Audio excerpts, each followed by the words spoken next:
So in this video, we're going to talk to you about how to handle rejection. Why? Because rejection is going to come. People are going to say no.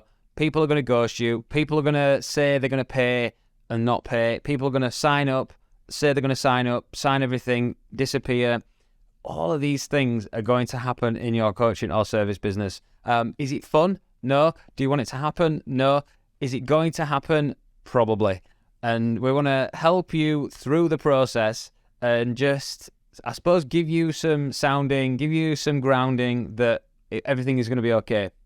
Yeah, I think that people take it so personally when they get rejected in business. And I always use this analogy. Every time you go into a shop or every time you inquire about something, do you always buy? Like, I know I go into shops all the time and I've got no intention of buying. Like, you know, I've got an idea in my mind and I go to have a look around or I go to try something on and I'm like, you know what? It's just not the right thing for me. And I don't make it mean anything. You know, I don't think, oh my God, that shop's really bad because it didn't give me the thing that I wanted. I just carry on with my life and everything's fine. And I think as an online business owner, we do take things really personally and really to heart, that if somebody that we've been speaking to then goes and signs up with somebody else, we make it mean so much about us, and it's really got nothing to do with us at all. Because there's a fine line here. There's been a 1 or 2 or 3 person business and somebody is buying into you, the business, your offer, and they're trusting all of that. However, you are supposed to be a business. There's a lot of pretend businesses out there. You are meant to be a business, and that's the difference between you as an individual and the business. They're not just invested in you. It's not that they don't like you. It's just that they maybe liked somebody else's offer business more. Or it was better suited. It was better suited to them, yeah. And that's the ultimate thing. And it's difficult when it's a one-person business and you are the service, you are the person, you are the marketer, you are the salesperson, you are doing all the things. It is easy to take it that way. But like Amy said, it's not usually about you. It really isn't. But we just want to share. We're not going to come on here and say no one is ever not going to say yes or no, should I say. These things are going to happen, and the sooner that you can get used to it, the sooner you can get it out of the way, the better. And often it's to surrender to it. It's to accept it. It's to just say, okay, that's fine. I know that maybe X number, that's going to happen potentially.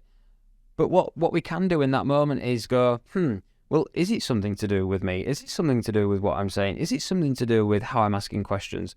You know, am I coming across too abrupt, or am I coming across not caring enough, a bit too slack, or a bit too carelessness, or a bit too relaxed? So there's always something to learn here, and I think that's the most important message out of all of this. Is it's not about you personally, but there may be something that you need to do personally in order for these things to happen less often. Because if people are saying no, they are ghosting you, they are doing this, you are doing that, there is something wrong. Yes. Definitely. It's not each individual person has this same problem. There is probably something that is not happening, and it could be your sales process. Yeah. It could be your way of getting people on a call. It could be how you write emails. It could be your content. And and if it's the sales call, go and watch the sales call video, the training that we've done. So there's lots of things here, and that's why we like to help people, with it, create, launch, sell, repeat, because we help you all the way through. We help you put all these pieces together so that when you do have these conversations, it's going to go better than it would if you hadn't got a plan, you hadn't got a structure, you hadn't got a process. And I think there's 2 things. Get used to it happening, not what you want to hear, and get better at what you do, probably not what you want to hear as well. But they are 2 things that will help you overcome rejection. And the fact that when people say no, or they ghost you, or they do this or do that, it's probably not because they're a mean person. It's probably not because they want to go out and hurt you. It's probably because they've got something more important going on that they see more important, or they just haven't put enough energy behind the thing that you're really passionate about. Because I'll be honest, I get on calls with people and I feel like I'm more passionate about their business than them. And that's not right. But I am passionate about people's businesses, and my job is to instill and find some passion in them about their business. Now, some people, I find it, and some people I don't. But that's the thing. I can't be annoyed. I can't walk away from annoyed. I can just go, well, that maybe they don't want it enough yet. Yeah. I think you've touched on loads of amazing things there. But I think as well, rejection, it is going to happen. If you're getting a couple of no's, then that's probably going to be, You're just going to get no's. Yeah, you're going to get used to it. But equally, if it's no after no after no after no, like Chris was saying, there's probably something going on with your process and your strategy. So, mindset. Yeah, mindset's a big one as well. Like your confidence on the call as well, like your certainty, your authority, is that coming across when you speak to people? Because you can have the best marketing in the world. You can be the most confident person when you're writing your captions or you're writing your emails. But then when you actually get on a call with someone, is that confidence matched in terms of your content? Yep. And we've seen this before as well. Like we've had calls with people and being like, is this the same person? Like it just doesn't feel like the same person. So if you are getting no after no after no after no, get curious around why is this happening? Like what is this teaching you? What are the lessons to be had here? Because, you can take it as, oh my God, I'm rubbish, I'm no good, I'm not a good business owner, and then decide to quit and run away and get a normal job. Or you can see this as an opportunity to grow. And, it's not nice, is it? Like, it's not nice when you keep getting no after no after no. But if you can take the lessons from that and the learnings from that of, what do I need to change to improve? And then you start to hear people saying yes. You start to see your bank account increasing. How amazing is that going to feel that you solved a problem? There was clearly something not right, something going wrong in the process. You've identified it and fixed it, and now the results are coming in. How amazing is that going to feel? Very. I can guarantee it's a great feeling. And I'll tell you one thing, it's probably down to the way that you communicate. Highly likely. If you are, let's say you're doing a sales call, a discovery call, and you're asking people really brutal questions, you're not framing it, you're just going from one question to another, you're reading from a script, there's no real flow, that person will not be saying yes. Fact. Because they just feel like they are part of, on the 20 questions, or they're part of an interview. Yeah. But if you're coming across and you're asking questions and you're framing it, and if I'm going to ask somebody quite an honest question, or I'm going to be honest, or I'm going to ask a question about the past or something like that, or something that's quite hard hitting, I'll say, look, I just want to let you know this next question is something that I do need to know. And please share with me what you feel happy to share.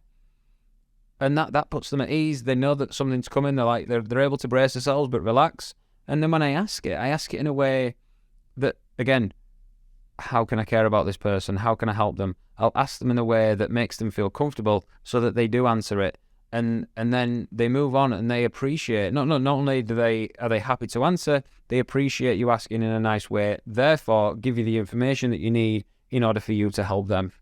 Because that's what it's all about. We're not here to just ask daft questions and ask really penetrating questions just for the fun of it. It's not fun.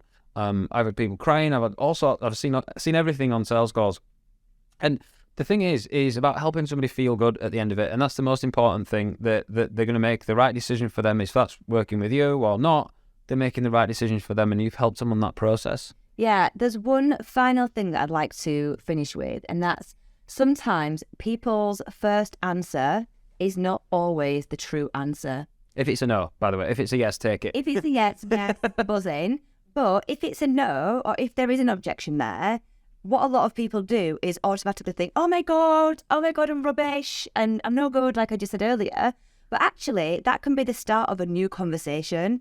And rather than seeing it as rejection, what about if you saw this as an opportunity to dive a little bit deeper? Yep. Now, we're not saying like, make it really awkward and like push people when they'll give you an objection. But sometimes people will give you an objection, but they've still got unanswered questions, or there's something else that's going on that you can help them get to the bottom of. Yes. So see it as seeking to explore, appreciate, and understand. And what do I mean by that? I mean, appreciate what they've said. You don't have to agree with it. You can appreciate what somebody says whilst not agreeing.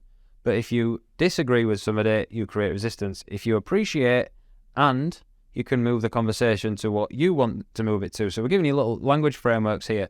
If you appreciate where somebody's at, what they're saying, and I'd just love to just explore that a little bit. Like, what do you mean there? Could we clarify that? Please just, is it the time? Is it the money? Is it something else? There's so many things in there that I'm not going to explain on this training today that will really help you open up the conversation. And it's not about going back with canned responses, canned rebuttals, oh, well, this is the reason why you should do that. That's not garbage, but it may work 1 out of 100 times. But questions said in the right way, in the right frame, at the right time, will open up conversation. They will open up a dialogue where you can find out what the actual thing is. And if it's not the right time right now, perfect. But probably you'll have understood that earlier on anyway. Yeah. So let's just give an example of the past few clients that have signed up. They had an objection of they didn't think it was the right time. They didn't want to start right now because they didn't think it was the right time. And by asking a few more questions, like we could have just said, okay, cool, no problem, that's fine. But we actually asked a few more questions. Like, remember the call that you had quite recently? And she didn't think she had enough time. Yep. And you said, well, how much time have you got? How much time have you got? I could have just said, oh, well, I could have gone back with a response as to, well, you don't need this much time, blah, blah, blah, blah, blah. But actually I thought, well, what is this? Where does this person think she is in terms of timing? She's got a new baby, probably a little bit tight on time and sleep and energy. So I said, okay, cool. Well, how much time do you think you need to be spending on your business? Like, how much time have you got free? And she went on, well, I've got some weekends and I've got evenings and I've got time through the day. And I said, well, that's absolutely perfect because, I'm not going to stand and say you need to do X amount of hours per day on your business. But from what I've heard and what I've seen and what you've said, you've got more than enough time. And our goal is to help you not just save time, but use your time more effectively so that you're not just doing things just for the sake of it. You're actually taking the most appropriate, beneficial action moving forward. And she was like, wow, great. Yeah. I'm in. There's a bit more conversation, but it was pretty much that. And that's just a really amazing insight into how we actually speak to clients when they come back with an objection. Like, we don't see it as a rejection. We see it as a rejection. I see it as part of the process. I see it as part of the process that somebody at some point needs more information. So what your objections, rejections, all that kind of stuff is somebody saying, look, I need more information to trust you more, or I need more information, or I need to be understood more in order to trust you enough to say yes. And when you can see it like that, you'll be like, wow, brilliant, an objection. Oh, great. You need more information? No problem. I'll give you the information. I'll ask you the question. We'll have the conversation, and then I'll onboard you. And that is the kind of belief, certainty, and mindset that you need to be going in with these things, because you need to be able to transfer that certainty to that person that not only can you help them, but you've got their best interest at heart as well. Yeah, and here is a final reframe for you before we wrap this up. Whenever I heard either it's not right now, it's not the right time, or I'm going to work with somebody else, that's the real kicker sometimes. I would always see it as, okay, it's just not right now. Like, a no does not mean a no forever. A no can just mean no right now. We've had clients come back to us years down the line. They've gone to it with other people within that time frame, and then they've come back. And I always keep that in my mind because it makes it feel so much lighter. It takes off that you've done something wrong feeling, and it just means that the door's still open for the person to come back. Yep. So we've given you lots there.